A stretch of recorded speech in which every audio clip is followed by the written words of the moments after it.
আসসালামু আলাইকুম। আমি যখন মাছ বাজারে গিয়েছিলাম, আমাদের বাসায় মাছ কিন্তু আমি কিনি আজকে থেকে প্রায় ৩ বছর ধরে। তো যাই হোক, পরে আমি আমার বড় বাবুর জন্য চিকেন ফ্রাইয়ের এইগুলো হচ্ছে আপনার চামড়া সহ ওরা হচ্ছে মানে রেস্টুরেন্টে দেয় আর কি। তো আমি উইংস নিয়েছি, তারপরে হচ্ছে আপনার চিকেনও নিয়েছি, আর হচ্ছে আপনার আয়ের মাছ।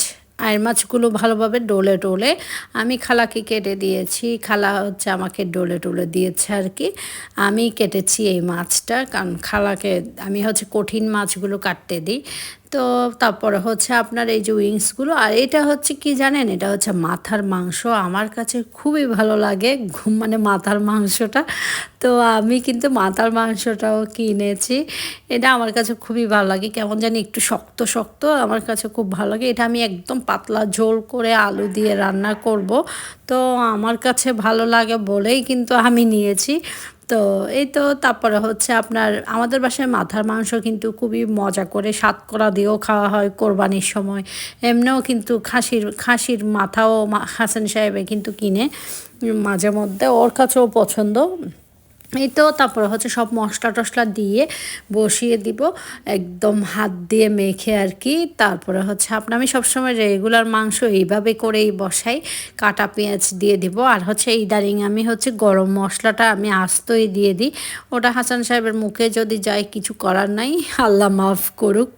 তারপরে হচ্ছে কারণ এটাও তার মুখেই যায়, এটা কিন্তু আস্ত দিলে অন্যরকম একটা ফ্লেভার, একদম এত সুগন্ধ বের হয়, এবং মানে রান্নাও অন্যরকম মজা হয়। তো আদা বাটা রসুন বাটা এটা একসাথে মিক্সড করা আমার কিউব করা ছিল। তো তারপরে হচ্ছে দিয়ে দিলাম এরকম, আমি আদা বাটা রসুন বাটা রেগুলারের জন্য কিউব করে রেখে দিই, আর বেশি লাগলে সেটার জন্য আমি আলাদা বক্সে রাখি, একদম বেশি মানুষের জন্য যখন রান্না বান্না করি আর কি। এই তো তারপরে হচ্ছে এখন ঢেকে দিয়ে দিব, আর অলরেডি পানি বের হয়ে যাবে অনেক। তারপর হচ্ছে আবার অনেকক্ষণ কষিয়ে টষিয়ে আমার কাছে লেগেছে তেল একটু কম হবে, তাই আর একটু তেল দিয়ে আর একটু পানি দিয়ে দিলাম।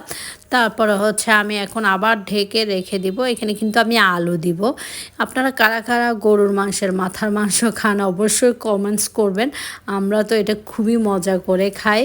তারপরে হচ্ছে আপনার এই যে দেখতেই পাচ্ছেন একদম কষানো কিন্তু হয়ে গিয়েছে। এখন আমি ঝোলের পানি দিয়ে দিয়েছি, কারণ সেদ্ধ হতে সময় লাগবে।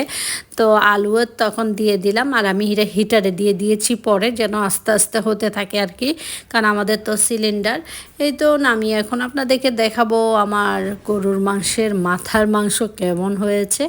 তো এটা একদম গরম গরম দেখাচ্ছি বলে কালারটা মনে হয় তেমন লালচে আসেনি, একদম লাল আসবে তা না হলে। তারপরে হচ্ছে আইর মাছটা আমি টমেটো দিয়ে রান্না করব, ভুনা টাইপের। টমেটো দিয়ে ছাড়া আমার কাছে মাছ রান্না করতে ভালো লাগে না।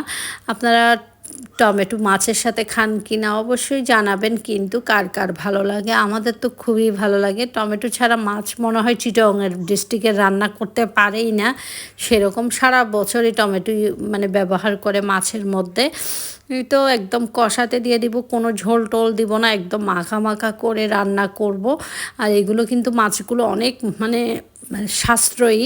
400 আগে 380 টাকা করে নিত, ইদানিং 400 টাকা করে নিচ্ছে কেজি। এখানে 5 মিশালি থাকে আর কি, বোয়াল মাছ থাকে, আয়ের মাছের বাচ্চা থাকে, ট্যাংরা মাছ থাকে, ফলি মাছ থাকে, মাঝে মধ্যে শোল মাছও থাকে। তো সেদিন ছিল পাবদাও থাকে, আমি তো পাবদা নিই না, একদিন নিয়েছিলাম, আমার ননদরা এসেছিলেন তখন।